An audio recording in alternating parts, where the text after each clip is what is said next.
छुट्टियों का मतलब ये नहीं कि आप अपनी लक्ष्य की धाराओं को बदलने की कोशिश करें। छुट्टियों का मतलब ये है कि कहीं भी आप अगर थोड़ा बहुत कम पढ़ते हैं तो आप उस दिन और सब चीज़ों को मजबूत कर लें। हेलो हाय, सफलता बेहतर में आपका स्वागत है। कैसे हैं आप लोग बताइएगा। उम्मीद करती हूँ सब लोग अच्छे होंगे, स्वस्थ होंगे और अपना ख्याल रख रहे होंगे। सर्दियाँ ख़त्म हो गई हैं, करीब करीब जो है लास्ट दौरे पर पहुँची हुई हैं, तो यहाँ पर अपना ख्याल रखिएगा। और अगर ध्यान नहीं रखेंगे तो इस वक्त पर तबीयत ज़्यादा ख़राब होती है और सबकी तबीयत इस समय करीब करीब डामाडोल ही चल रही है। ठीक है, तो आज हम लोग देखेंगे, कुछ प्रश्न आए थे मेरे पास, तो वो प्रश्न जो मेरे पास आए हैं, तीन ही चार प्रश्न हैं, क्योंकि मैंने और सारे प्रश्न का जवाब दे दिया था, लेकिन ये 2-3 प्रश्न ऐसे हैं जो मैं जवाब नहीं दे पाई थी। मैंने सोचा था कि ये ऐसे प्रश्न हैं जिसका जवाब यूट्यूब पर दूंगी ताकि आप लोगों को भी इससे सहायता मिल सके। तो कुछ प्रश्न हैं उसके मैं उत्तर दूंगी। साथ ही साथ कल जितने भी मैंने 2009 वाले क्वेश्चन सेट कराए थे टीजीटी के, उसमें कितने लोगों ने मुझे वो किया था, कमेंट किया था, वो भी मैं बताऊंगी। तो पहले हम लोग क्वेश्चन का आंसर जान लेते हैं, उसके बाद मैं कमेंट बताऊंगी। और उसके बाद में कल मेरे से 4 क्वेश्चन रह गया था जो है 2009 वाला टीजीटी का, उसको भी मैं सॉल्व करवाऊंगी आज। तो बने रहिएगा लास्ट तक। बहुत लंबी वीडियो नहीं होगी, क्योंकि आवाज़ से पता ही चल रहा होगा कि मैं भी बहुत पीड़ित हूँ सर्दी जुकाम से। तो आप जो है ध्यान दीजिएगा, ठीक है। चलिए, तो पहला प्रश्न क्या है ये देख लेते हैं। आपको मैं बताऊंगी पहला प्रश्न क्या है। ठीक, पहला प्रश्न ये है कि पीएम श्री योजना क्या है। पहला प्रश्न है क्या, पीएम श्री, SHREE श्री योजना, योजना क्या है। अब ये क्वेश्चन पूछा किसने है, नम्रता पाठक जी ने पूछा है क्वेश्चन। नम्रता पाठक जी ने क्वेश्चन पूछा है कि पीएम श्री योजना क्या है, दीदी बताइए। तो पीएम श्री योजना के बारे में मैं आपको अगर मोटा मोटा बताऊं तो ये एक योजना ऐसी है जो कि बच्चों के लिए शुरू की गई है, कि मतलब इसमें जो विद्यालय होंगे, ये विद्यालयों को और अच्छा बनाने की स्कीम है। ठीक है, जो है विद्यालयों को बहुत खूबसूरत बनाया जाए, जो पुराने वाले विद्यालय हैं उनको नए में कन्वर्टन किया जाए, ये सारी चीज़ें हैं। तो इस योजना के तहत देश के जितने भी स्कूल हैं, ये पीएम श्री योजना के तहत देश के जितने भी स्कूल हैं, ठीक है, पीएम श्री, ठीक है, पीएम श्री योजना के तहत देश में जितने भी स्कूल हैं सबको आधुनिक बनाना है। क्या है, आधुनिक बनाना है। स्कूलों को, जितने भी स्कूल हैं सबको क्या बनाना है, आधुनिक बनाना है। और आधुनिक बनाना है, साथ साथ जो है इस योजना के जरिए स्कूलों को 21वीं सदी के अनुरूप उचित शिक्षा देनी है। आधुनिक बनाना है, ठीक है, आधुनिक बनाना है। ऊपर से जो 21वीं सदी के अनुरूप, 21वीं सदी के अनुरूप जो है इसमें शिक्षा देनी है। पीएम श्री का मतलब यही है, ठीक है, 21वीं सदी के अनुरूप इसमें क्या करना है, शिक्षा देनी है, शिक्षा देनी है। उसके बाद में क्या है कि इसके अंतर्गत कुछ नए स्कूल भी बनाए जाएंगे, ठीक है, कुछ नए स्कूल बनाए जाएंगे। और जो पुराने स्कूल हैं, पुराने जो स्कूल हैं उनको नए स्कूल में कन्वर्ट किया जाएगा। उनको क्या किया जाएगा, पुराने स्कूल को नए स्कूल में, पुराने स्कूल को नए में बदला जाएगा,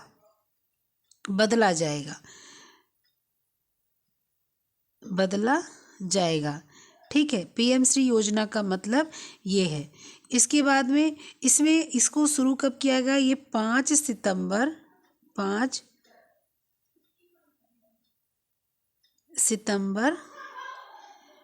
2022 को पीएम श्री जो योजना है, जो पीएम श्री जो योजना है,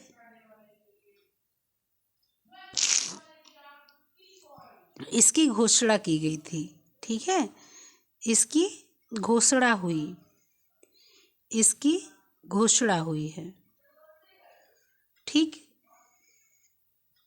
प्रधानमंत्री नरेंद्र दामोदर दास मोदी ने किया। किसने किया? जो प्रेजेंट टाइम के प्रधानमंत्री हैं, ठीक है, मोदी जी। पूरा नाम आपको पता ही होगा, नरेंद्र दामोदर दास मोदी। तो मोदी जी ने इसको किया है, पीएम श्री जो है आपका योजना का। वर्तमान में, प्रेजेंट टाइम में, वर्तमान में इसमें कितनी 14,500 विद्यालयों को जोड़ना है। 14,500 विद्यालयों को अपग्रेड करना है। ठीक है, इतने विद्यालयों को क्या करना है? इतने विद्यालयों को क्या करना है? अपग्रेड करना है। इतने विद्यालयों को अपग्रेड करना है। ठीक, अपग्रेड करना है, ग्रेड करना है। ओके, उसके बाद में अन्य स्कूलों को 5 साल के अंदर अपग्रेड किया जाएगा। और जो बचे हुए स्कूल हैं, बचे स्कूल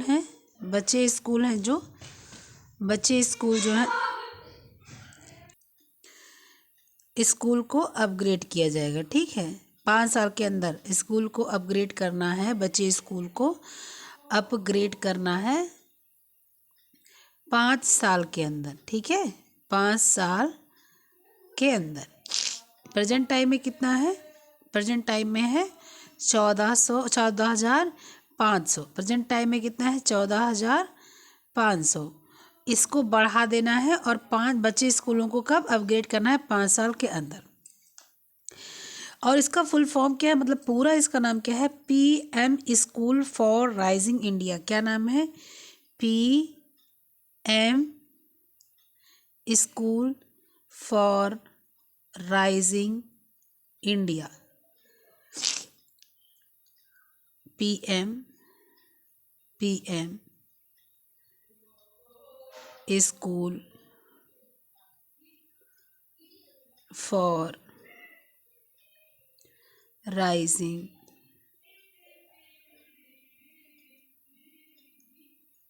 इंडिया।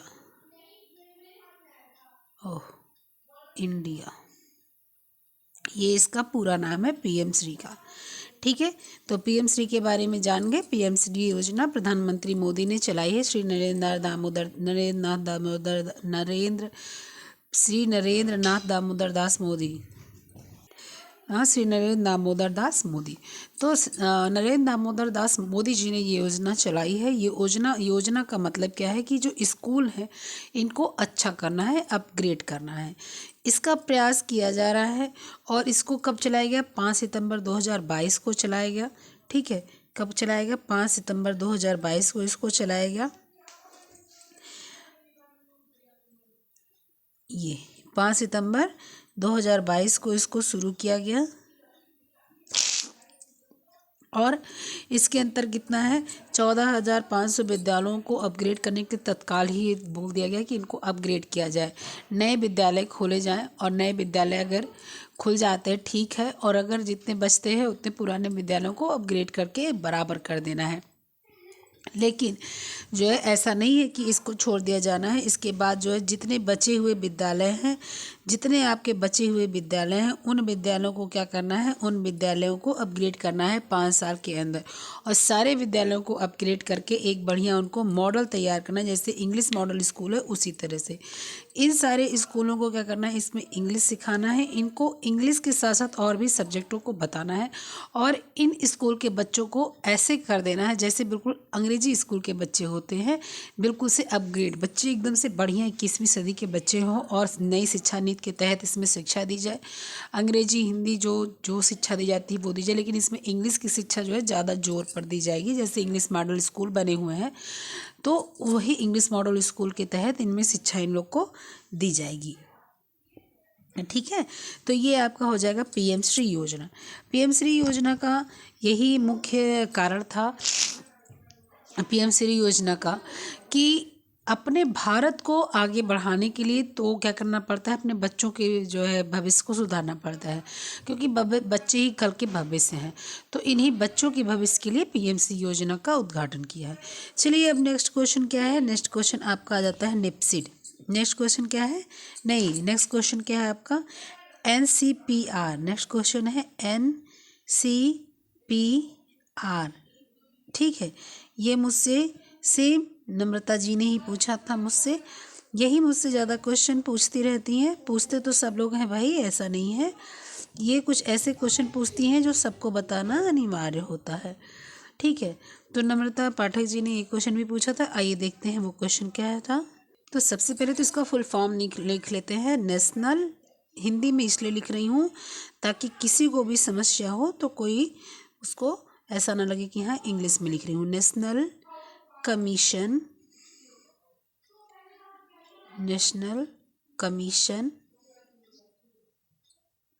फॉर प्रोटेक्शन, आप लोग थोड़ा आवाज़ पर ध्यान मत दीजिएगा क्योंकि सारे बच्चे आज घर पर है ना, इसलिए जो है सब हल्ला मचा के रखे। बार बार बोल रही हूँ कि मत हल्ला मचाओ, लेकिन नहीं, वो हमारे भैया के भी बच्चे आ गए हैं, हमारे बच्चे हैं, तो सब जो है उसी में खेल रहे हैं, ठीक है। National commission for protection of child right of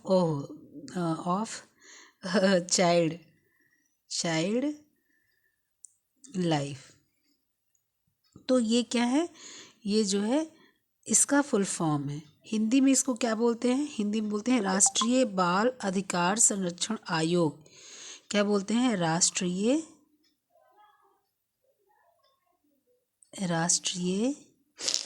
बाल अधिकार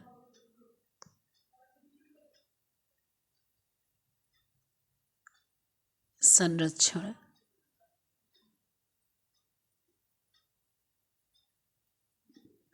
आयोग। हिंदी में इसको बोलते हैं, इंग्लिश में उसको बोलते हैं, ठीक है।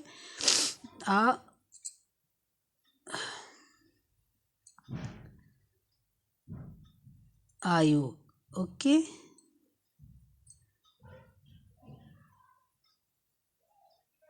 ये हिंदी हो गया और वो इंग्लिश हो गया। और इसका अब इसमें है, देखिए NCPR की बात हो रही, ध्यान से आगे सुनिएगा नेक्स्ट पेज में। NCPR की जो है जो नीतियाँ और कार्यक्रम तथा प्रशासनिक तंत्र बाल अधिकारों संदर्भ के अनुरूप होते हैं, ठीक है। राष्ट्रीय बाल अधिकार संरक्षण आयोग जो होता है, यानी कि NCPR,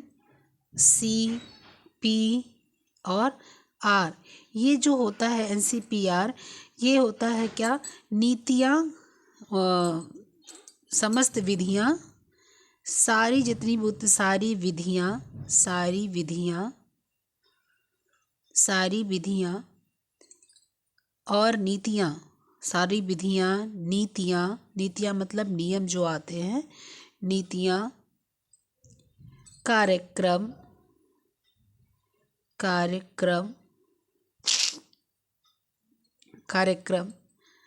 तथा प्रशासनिक तंत्र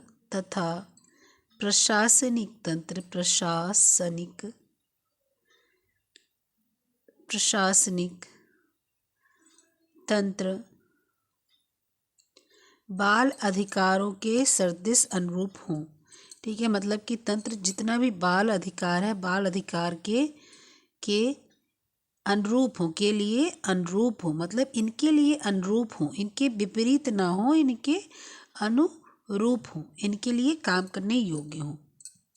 भारत में संविधान तथा साथ ही संयुक्त राष्ट्र बाल अधिकार सम्मेलन का प्रतिपादन किया है। कहाँ पर, भारत में क्या किया गया, भारत के संविधान के साथ ही भारत के संविधान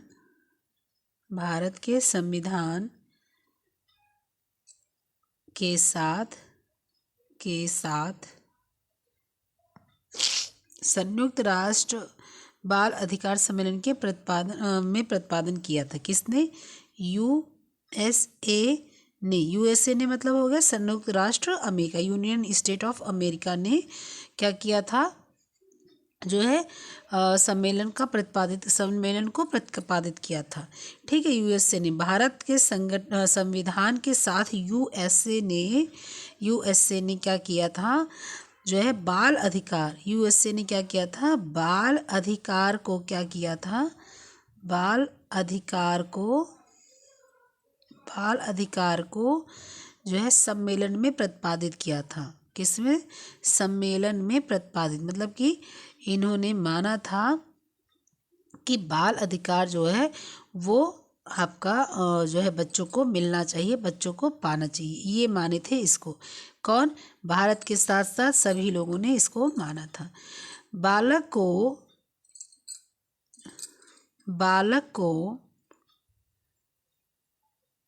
बालक को 0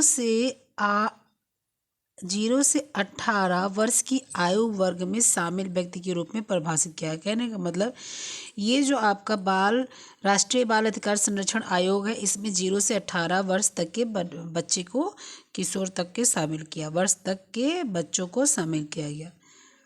ठीक है, तक के बच्चों को शामिल किया गया, बच्चों को शामिल किया गया।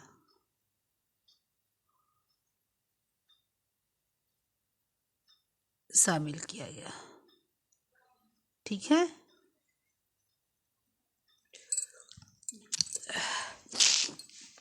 अच्छा, उसके बाद में क्या हुआ, आइए देखते हैं।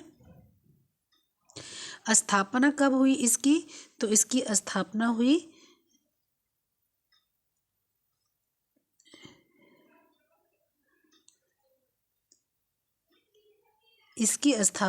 2007 को।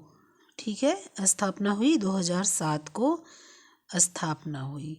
ओके, स्थापना हुई। मुख्यालय कहाँ है? मुख्यालय है जो है इसकी नई दिल्ली। कहाँ है? नई दिल्ली इसका मुख्यालय है। ठीक है, नई दिल्ली इसका क्या है? मुख्यालय है। और क्षेत्र किसके अंतर्गत आता है? भारत इसके अंतर्गत आता है। भारत का क्षेत्र इसके अंतर्गत आता है, मतलब भारतीय कार्य इसमें होते हैं। और इसमें जो है जो प्रमुख व्यक्ति होते हैं, अध्यक्ष होते हैं, कब के कैसे कैसे होते हैं वो अलग सी बात है। ठीक है, वो जो है अलग सी बात है, कब कौन सा अध्यक्ष हो जाए, इसलिए अध्यक्ष प्रेजेंट टाइम में देखा जाए तो पूछा जाता है। और फिलहाल ये सब पूछा रहता है हम लोग को। निपसिड या एनसीपीआर बस इसलिए पूछा था कि किसके अंतर्गत कार्य करता है, कब इसकी स्थापना हुई, तो इसकी स्थापना देख लीजिए कब हुई है, 2007 को इसकी स्थापना हुई है। इसका मुख्यालय कहाँ है? नई दिल्ली, भारत में है। ठीक है, इसका मुख्यालय है, ध्यान दीजिएगा। ये चीज़ें जो है ना, ये चीज़ें आपको समझनी है। ठीक है, मेरे ख्याल से तो इसमें अब कुछ आपको समझने लायक नहीं है। चलिए अब हम लोग समझ लेते हैं क्या। अब हम लोग का तीसरा क्वेश्चन है, सेम व्यक्ति का ही क्वेश्चन है। और क्वेश्चन क्या है कि निपसिड, क्वेश्चन है निपसिड।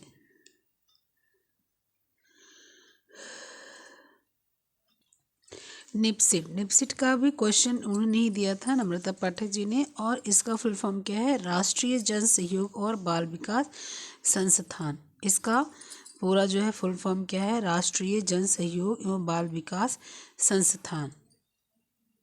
और इंग्लिश में क्या कहेंगे? नेशनल इंस्टीट्यूट, क्या बोलेंगे?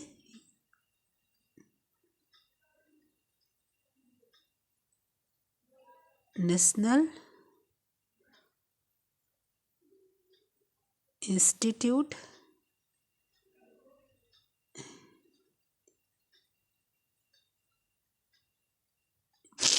इंस्टीट्यूट ऑफ पब्लिक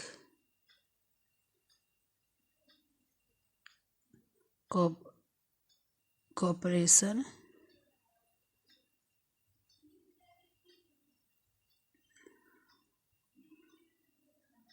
एंड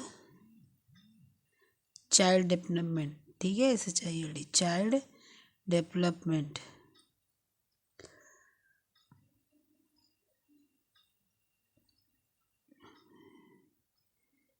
ठीक है, डेवलपमेंट, ये इंग्लिश में इसका है national institute of public corporation and child development. ये आपका इंग्लिश में इसका है, और हिंदी में है राष्ट्रीय जन सहयोग और बाल विकास संस्थान। ये आपका हिंदी में है।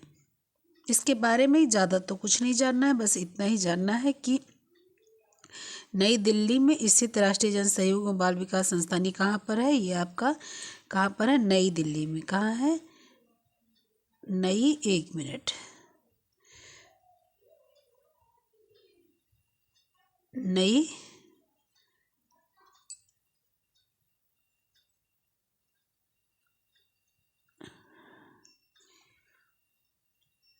नई दिल्ली में है ये, निपसिड का कार्यालय नई दिल्ली में है। बाल विकास संस्थान का जो है ये स्वायत्त संगठन है जिसकी स्थापना बाल विकास विभाग ने की थी। किसने की थी? इसकी जो है स्थापना एन निपसिड की स्थापना किसने की थी? इसकी स्थापना की थी बाल विकास मंत्रालय, बाल विकास मंत्रालय, बाल विकास मंत्रालय, मानव संसाधन मंत्रालय एवं मानव संसाधन मंत्रालय एवं मानव संसाधन मंत्रालय, मानव संसाधन संसाधन मुझसे गलत बहुत होता है हिंदी में, हिंदी गलत बहुत होता है क्योंकि हिंदी लिखने की आदत छूट गई है ना, इसलिए मानव संसाधन मंत्रालय तो ये आपका जो है ये किसके द्वारा बनाया गया था? ये जो निपसिड लाया गया था किसके? बाल विकास मंत्रालय एवं मानव संसाधन मंत्रालय के उसमें लाया गया था। इसका उद्देश्य क्या था? सामाजिक विकास में स्वैच्छिक कार्य को, मतलब सामाजिक विकास में कोई अगर अपने मन से काम करना चाहता है, वही सामाजिक विकास में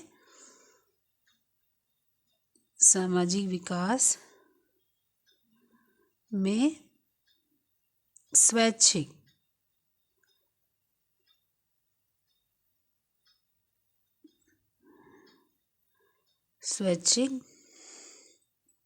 कार्यों को प्रोत्साहन देना, ठीक है, प्रोत्साहन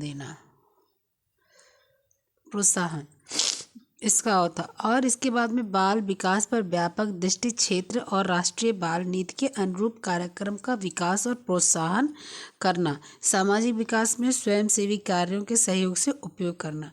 तो निपसिड का कार्य यही था। अब निपसिड की स्थापना कब हुई उसको देख लेते हैं कि तो इसकी स्थापना सोसाइटी रजिस्ट्रेशन अधिनियम, सोसाइटी, ध्यान से इसको देखिएगा, पूरा लाइन इसको देखना है और ध्यान से इसको नोट करना है या स्क्रीनशॉट लेना है। सोसाइटी रजिस्ट्रेशन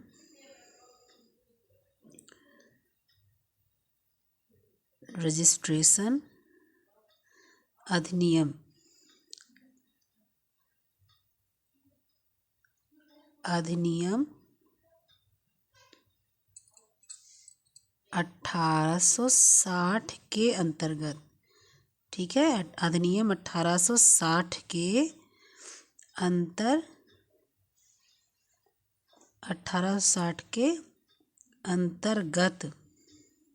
अंतर्गत 1966 में नई दिल्ली में हुआ था। 1966 में नई दिल्ली में, ठीक, नई दिल्ली में, ठीक है। इसके बाद बाल विकास जो है ये आपका राष्ट्रीय जन सहयोग बाल विकास का स्थापना इस दिन हुआ था, ठीक है। अब इसके बाद में मेरे ख्याल से तो कोई क्वेश्चन नहीं है, इतना ही क्वेश्चन मुझसे पूछा तो गया था। हाँ, एक व्यवहारिक क्वेश्चन पूछी थी मुझसे, कौन पूछी? दीपिका जी पूछी थी, मुझसे पूछी थी, व्यवहारिक क्वेश्चन था, दीपिका जी पूछी थी ये कि दीदी जो है मैं तो कढ़ाई में साग बनाती हूँ और कुकर में साग कैसे बनता है? तो वही दीपिका जी पूछी थी, कुकर में साग कैसे बनता है, ठीक है, कुकर में साग कैसे बनता है। तो दीपिका जी अगर आप मुझे सुन रही हैं तो बिल्कुल सुनिए कि साग को पहले अच्छे से धुल लेते हैं, ठीक है। क्या करते हैं? साग को अच्छे से क्या करते हैं? पहले धुल लेते हैं धुलने के बाद में साग को जो है 3-4 भाग में तोड़ देते हैं। हाथ से तोड़ लीजिए, चाकू से काट लीजिए, जैसे मन करे वैसे क्या करेंगे, साग को तोड़ या काट देते हैं बड़े टुकड़ों में। ठीक है, बड़े टुकड़ों में और उसके बाद में क्या करते हैं, कुकर में डाल देते हैं, कुकर में डाल देंगे। ठीक है, कुकर में डाल देंगे, पानी नहीं डालने की आवश्यकता है। ठीक है, कुकर में डाल देंगे, पानी मत डालिएगा, पानी मत डालिए। क्यों नहीं डालेंगे पानी? क्योंकि जब आप साग धुलते हैं ना तो उसमें इतना पानी रहता है कि साग बॉयल हो जाएगा। जब आप पानी नहीं डालेंगे तो साग जो है आपका बॉयल हो जाएगा और फालतू पानी नहीं छोड़ेगा जो आपको इधर उधर यूज़ करना पड़े। इसके बाद अच्छे से आप क्या करेंगे, 2 विसिल या 2 सीटी आप लगा देंगे। सीटी विसिल एक ही चीज़ है, 2 सीटी आप लगा देंगे।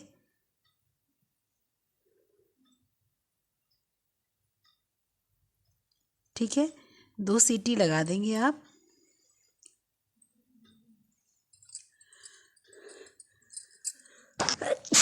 इसी तरह, माफ़ कीजिएगा, 2 सीटी आप लगाएंगे। 2 सीटी लगाने के बाद में आप गैस को क्या कर देंगे, बंद कर देंगे। गैस को बंद कर देंगे।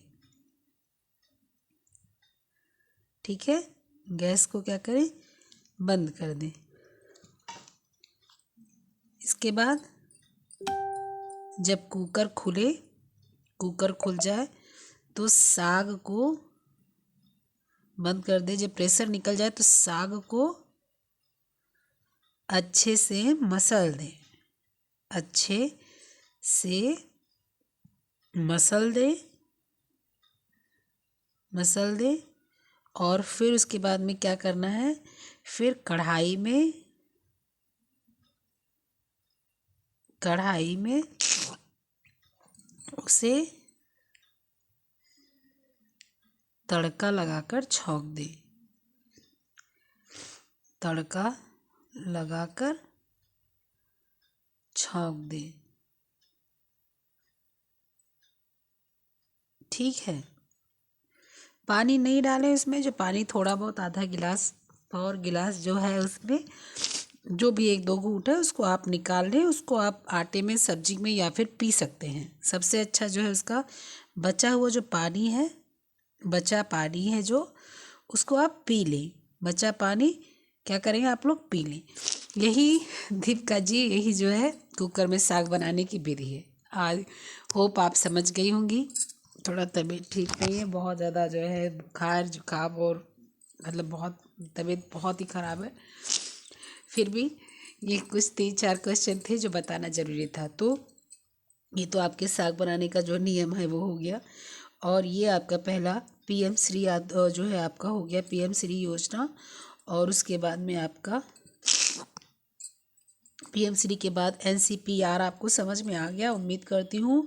और उसके बाद में नेपसेट समझ में आ गया, ये भी मैं सोच रही हूँ, उम्मीद कर रही हूँ ये भी आपको समझ में आ गया होगा। अब आप लोग से मैं बोलूँगी कि अब कितने लोग मेरे पास मैसेज किए थे, मैं उनका नाम ज़रूर बताना चाहूँगी क्योंकि मुझे अच्छा लगता है, क्योंकि ये लोग मेरे हर सुख दुख में मेरे साथ खड़े हैं।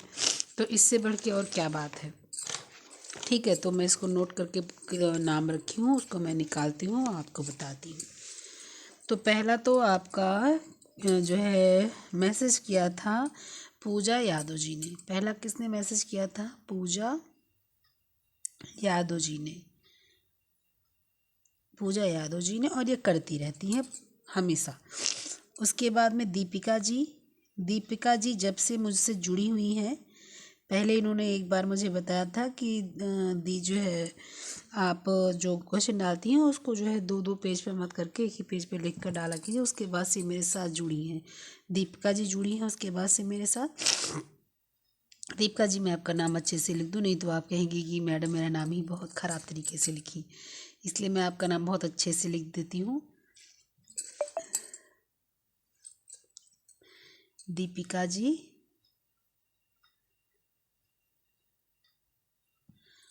उसके बाद में कंचन गुप्ता जी मेरे पास मैसेज करती रहती हैं। कंचन गुप्ता जी, नम्रता जी मेरे पास मैसेज करती रहती हैं। पूजा जी, दीपिका जी और नम्रता जी, ये लोग जो है मेरे रेगुलर के जो है हैं देखने वाले, ये डेली मेरे पास मैसेज करती हैं। ये दीपिका जी मेरे पास डेली मैसेज करती हैं, डेली। और पूजा जी मेरे पास डेली मैसेज करती हैं और नम्रता जी मेरे पास डेली मैसेज करती हैं। यही मेरे से क्वेश्चन बहुत पूछती हैं, ऐसे क्वेश्चन पूछती हैं जो मैं आप लोग के समकक्ष ला सकूं। ये भी क्वेश्चन पूछती हैं, इनके क्वेश्चन मैं वहीं पर दे देती हूँ जहाँ पर पूछती हैं, और ये भी मुझसे क्वेश्चन वगैरह कभी कभार पूछ लेती हैं तो मैं वहीं पर आंसर देती हूँ। ये लोग ऐसा क्वेश्चन नहीं पूछते कि जो मैं आप लोग के समकक्ष रहा हूँ, वो लोग अपना क्वेश्चन पेपर सॉल्व करती रहती हैं। तो जैसे उसमें एक आध फंस जाता है क्वेश्चन तो उसको ही पूछ लेती मैं वहीं पर सॉल्व कर लेती हूँ, कर देती हूँ। वो क्वेश्चन से जो है क्या है कि भाई अच्छी बात है, लोग क्वेश्चन पेपर सॉल्व करती हैं, वो क्वेश्चन वहीं पर ख़त्म हो जाता है। लेकिन जब कोई निपसीड, NCPR, PM श्री योजना, बाल विकास योजना, ऐसी कुछ योजनाएं जब कोई पूछ लेता है तो उसको समकक्ष इसलिए बताना अनिवार्य होता है कि सब लोग उसको जो है समझ जाए। अच्छा, उसके बाद में कितने और कौन है, एक लोग कोई मैसेज पहली बार किए हैं, ये राजेश्वर दत्त जी ने किया है, पहली बार उन्होंने मैसेज किया है। और उसके बाद में जो है पिंकी जी मैसेज की हैं, पिंकी जी मैसेज की थी। उसके बाद में आपकी जूली जी मैसेज की थी, शायद यही है मेरे ख्याल से उनका ID, जूली जी का, ठीक है। उसके बाद में जो है जया जी भी करती रहती हैं मैसेज, भाई जया जी भी मैसेज मेरे पास करती रहती हैं, जया सिंह नाम है इनका पूरा। तो इतने लोग मेरे पास फ़ोन किए, मैसेज किए थे। पूजा जी, दीपिका जी, कंचन गुप्ता जी, नम्रता पाठक जी, राजेश्वर दत्त जी, जया जी, पिंकी जी, जूली जी, इतने लोग मेरे पास मैसेज किए थे, मेरे कमेंट का आंसर किए थे। मेरे कमेंट में जो है कमेंट किए थे, जो मैंने पूछा था उसमें तो आंसर सिर्फ़ और सिर्फ इन्होंने ही दिया है और किसी ने नहीं दिया है, सिर्फ इन्होंने ही दिया है और किसी ने नहीं दिया है। तो नम्रता जी आपका बहुत बहुत धन्यवाद।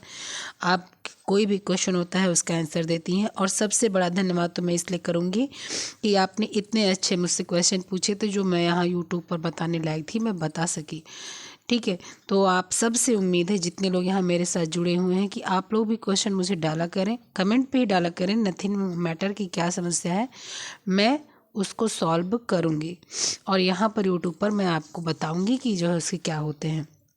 हाँ, एक क्वेश्चन यहाँ पर ये था कि दूध में कार्बोहाइड्रेट ज़्यादा मात्रा में होता है, दूध में कार्ब ज़्यादा होता है, फिर भी डॉक्टर प्रोटीन के लिए जो है क्यों जो है वो करते हैं, दूध को जो है रिकमेंड करते हैं।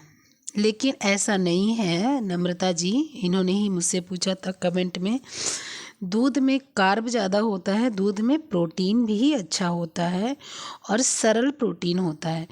हजम तो शायद ये देर में होता ज़रूर है, लेकिन जो है ये आसानी से प्राप्त होने वाला प्रोटीन होता है सबसे पहले। और दूसरी बात, बच्चों के लिए सबसे अच्छा प्रोटीन दूध ही होता है और बच्चों के लिए सबसे ज़्यादा जल्दी हजम दूध हो पाता है। अगर बच्चों को मछली नहीं खिलाई जा सकती कि मछली खिला दो, मछली से प्रोटीन प्राप्त हो जाए, बच्चों को सोयाबीन नहीं खिलाया जा सकता, सोयाबीन बहुत अत्यधिक मात्रा में अगर खिला देंगे तो भी नपुंसकता आ जाती है, अगर सोयाबीन बहुत हद तक ज़्यादा खिला दिया जाए तो, इसलिए सोयाबीन भी बहुत अधिक नहीं खिलाया जा सकता, ठीक है। बहुत अधिक लीवर नहीं खिलाया जा सकता, बहुत अधिक कॉड ऑयल इन सब का जो उपयोग नहीं करा जा सकता है। तो जो है इसलिए जो है आपको प्रोटीन की मात्रा दूध, अगर शाकाहारी हैं तो दूध से पूरा करना पड़ता है। तो डॉक्टर को तो ये पता नहीं होता कि जो डॉक्टर आप शाकाहारी हो कि मांसाहारी हो, तो डॉक्टर इसीलिए फटाफट से दूध रिकमेंड कर देते हैं कि भाई आप दूध 2-3 गिलास दिन भर में पी लो और प्रोटीन की अच्छी जो है इसमें पूर्ति होगी। भाई प्रोटीन है भी कौन से, 2 प्रोटीन मिलते हैं, एक केसीन मिलता है, ठीक है, केसीन मिलता है आपको 80% और वे मिलता है आपको 20%, ठीक है। और जो केसीन प्रोटीन होता है ये हजम अच्छे से होता है, केसीन प्रोटीन हजम अच्छे से होता है। तो ये आपके जो प्रोटीन्स ये है, और रेनिन दूध में ही प्राप्त होता है। तो रेनिन जैसे ही पेट में जाता है तुरंत ही क्या होता है, ये फूड मतलब अपना एक वो तुरंत ही परिवर्तित होता है, तुरंत ही ये क्या करता है, पचने की क्रिया चालू कर देता है, तुरंत ही दूध दही में परिवर्तित हो जाता है। और किसी प्रोटीन के साथ ऐसा नहीं होता कि वो तुरंत रेनिन में बदल जाए। ये क्या होता है, ये तुरंत रेनिन में बदल जाता है, जैसे ही अंदर जाता है तैसे ही। ठीक है, तो जब रेनिन में बदल जाता है, तो जब दूध फट के दूध जम के दही में परिवर्तित हो जाता है, तो उसमें लैक्टिकोबैसिलस जो है बैक्टीरिया जो होता है वो क्या हो जाता है, वो मतलब वो क्या हो जाता है, एक्टिव हो जाता है। तो क्या हो जाता है, दूध हजम करने की क्षमता बढ़ जाती है। लेकिन अगर कोई प्रोटीन आप और ले लेते हो तो उसकी, जैसे आप सपोज दैट कभी भी एक गिलास आप सवेरे सवेरे दूध पी लो, तो आपको हो सकता है दूध सुबह हजम करने में थोड़ा सा प्रॉब्लम होता है, लेकिन फिर भी आपको जो है एक गिलास सवेरे आप 9 बजे दूध पी लेते हो तो 12 बजे आपको भूख लग जाएगी। लेकिन अगर आप सवेरे आप एक कटोरी भर के आप चना उबाल के खा लो, आप जो है मटर खा लो, आप दाल का जूस एक गिलास पी लो, आप जो है काबुली चना खा लो, तो आपको लगता है ना पूरा दिन पेट भरा रहता है। क्योंकि ये आसान नहीं होती, ये जल्दी हजम नहीं होती, इसमें रेनिन नहीं होता है। दूध में क्या होता है, रेनिन होता है। इसीलिए दूध की प्रोटीन सबसे अच्छी होती है, जैसे ही जाती है तुरंत वो शरीर में एब्जॉर्ब होने लगता है। और जो प्रोटीन है बहुत हार्ड है, पहले बात तो पचता नहीं जल्दी से, और अगर पचता है तो समय लेता है। ठीक है, तो इसीलिए दूध की प्रोटीन डॉक्टर रिकमेंड करते हैं। पहले तो उन्हें पता नहीं होता भाई आप शाकाहारी हो कि मांसाहारी हो। दूसरी बात, उनको लगता है दूध की प्रोटीन सबसे आसान है। ठीक है, तो उम्मीद करती हूँ ये आप समझ गई होंगी। अगर समझ गई होंगी तो ज़रूर लाइक कीजिएगा और कमेंट में बताइएगा कि हाँ हम समझ गए। ठीक है, फिर मिलते हैं हम लोग नेक्स्ट वीडियो में। तब तक के लिए अपना क्वेश्चन वगैरह कुछ भी रहेगा तो डालिएगा ज़रूर, मैं आंसर करने की कोशिश करूँगी। Okay bye.